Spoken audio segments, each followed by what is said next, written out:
నమస్తే, రాజశేఖర్ మాట్లాడుతున్నాను. ఈ రోజు ఇక్కడికి వచ్చినటువంటి ప్రతి ఒక్క డ్రైవర్ అన్నకి పాదాభివందనాలు తెలియజేస్తూ, ఏదైతే మనము సంకల్పం తీసుకున్నటువంటిది ఏదైతే ఉన్నదో నిత్యం మన పడుతున్న బాధల మీద ప్రతి ఒక్కరు కూడా, ప్రతి ఒక్క మనిషి 10 మందికి దీన్ని మోటివేషన్ చేసుకుంటూ ప్రతి ఒక్కరిని కూడా ఉద్యమాలకి కదిలియాలనేసి నేను కోరుతా ఉన్నాను. ఎందుకంటే ఒక డ్రైవర్ అంటే ఒక 10 మందితో సమానం. మరి అలాంటప్పుడు దీన్ని స్ఫూర్తిగా తీసుకొని రాబోయే రోజులలో దీన్ని చాలా ముందుకు తీసుకుపోవాలని కోరుకుంటా ఉన్నాను. కానీ ఒక్కొక్క మాట చెప్పదలుచుకున్నాను. ఇప్పుడు ఏదైతే ఓలా, ఉబర్, ర్యాపిడో లాంటి ఏదైతే అగ్రిగేటర్ కంపెనీలు ఉన్నాయో, మరి కేంద్ర ప్రభుత్వం వచ్చేసి ఇల్లీగల్ యాక్టివిటీ చేస్తున్నటువంటి యాప్ల మీద ఉక్కుపాదం మోపుతున్నటువంటి తరుణంలో పర్మిషన్ లేనటువంటి యాప్లని గూగుల్ యాప్ నుంచి కానీ లేదా ప్లే స్టోర్ నుంచి కానీ డిలీట్ చేస్తున్నటువంటి టైంలో మరి ఓలా, ఉబర్, ర్యాపిడో లాంటి కంపెనీలకు కూడా కేంద్ర ప్రభుత్వం నుంచి ఎలాంటి అథారిటీ, ఎలాంటి పర్మిషన్ లేనప్పుడు మరి వీటిని ఎందుకు తీసివేసే ప్రయత్నం చేయట్లేదు నేను కోరుతా ఉన్నాను. ఎందుకంటే ఒక టిక్టాక్ యాప్ ఉండే, అది ఇల్లీగల్ యాక్టివిటీస్ నడుస్తున్నాయి, దానిలో అశ్లీలత వస్తుందనేసి దాన్ని బ్యాన్ చేసినటువంటి వ్యవస్థ మన కేంద్ర ప్రభుత్వానికి. నిన్న మనం చూసుకుంటే బెట్టింగ్ యాప్ల మీద కూడా ఉక్కుపాదం మోపుతున్నది. మరి ఓలా, ఉబర్ కంపెనీలకు కూడా ఎలాంటి చట్టబద్ధత లేనప్పుడు ఈ ఓలా, ఉబర్, ర్యాపిడో లాంటి కంపెనీలలో ఎంతో మంది డ్రైవర్స్ ఆత్మహత్యలు చేసుకున్నారు.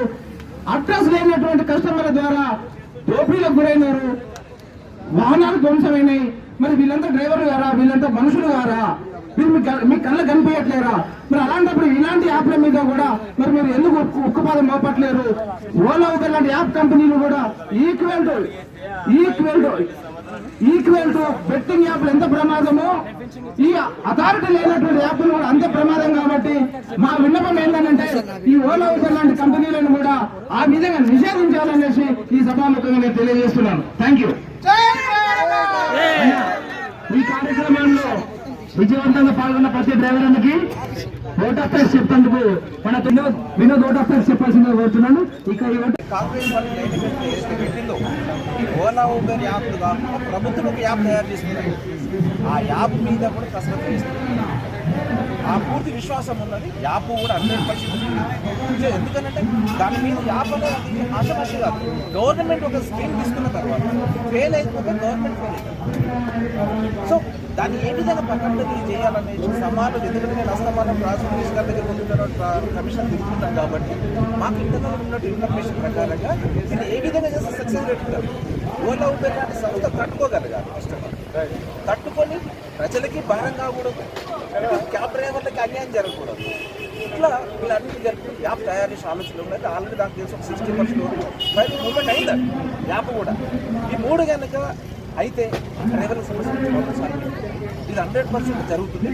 వెల్ఫేర్ బోర్డు అనేది ఏడే రోజు ప్రకటించే అవకాశం అయితే ఉన్నది, నమ్మకం మాకున్నది. ఇంకొక విషయం ఏంటంటే ఇదంతా ఒక భాగం అయితే కేంద్ర ప్రభుత్వం వచ్చేసి ఏదైతే ఇల్లీగల్గా రికగ్నైజ్ లేనటువంటి యాప్లను ఏ విధంగా అయితే బ్యాన్ చేస్తుందో, ఈ బీజేపీ సెంట్రల్ గవర్నమెంట్ ఏం చేసింది, రీల్స్ చేసేటప్పుడు టిక్టాక్ బ్యాన్ చేసింది. ఎందుకు దానికి ప్రభుత్వం నుంచి ఎలాంటి పర్మిషన్ రికగ్నైజ్ లేదు, బ్యాన్ చేసింది. ఓకే, ప్రతి ఒక్క రీల్స్ చేస్తున్నారు అది. దాని తర్వాత రీసెంట్లీ కూడా బెట్టింగ్ యాప్స్ ఉక్కుపాదం పోతున్నారు. సంతోషం. ఎందుకు వాటికి అన్ని రికగ్నైజ్ లేదు కదా, రిజిస్ట్రేషన్ లేదు, పర్మిషన్ లేదు కదా, ఇల్లీగల్ జాబ్స్ అదంతా ఒక మాఫియా. మరి ఓలా, ఉబర్కి కేంద్ర ప్రభుత్వం దగ్గర ఏ విధమైనటువంటి పర్మిషన్స్, రైట్స్ ఉన్నాయి. మరి ఇది కూడా మా డ్రైవర్ దృష్టిలో, మా డ్రైవర్ వ్యవస్థలో ఓలా, ఉబర్, ర్యాపిడో యాప్ సంస్థలు కూడా కేంద్రం నా దగ్గర వాళ్ళు ఒక ప్రూఫ్ కూడా ఉన్నది. Right to information act central government తెప్పించుకున్నాము, వాటికి ఎలాంటి పర్మిషన్ లేదు. మరి వీటి మీద ఎందుకు బ్యాన్ చేయట్లేదు? వీటి మీద ఎందుకు యాక్షన్ తీసుకోవట్లేదు కేంద్ర ప్రభుత్వం? తీసుకోవాల్సిన బాధ్యత ఎవరి మీద ఉంది?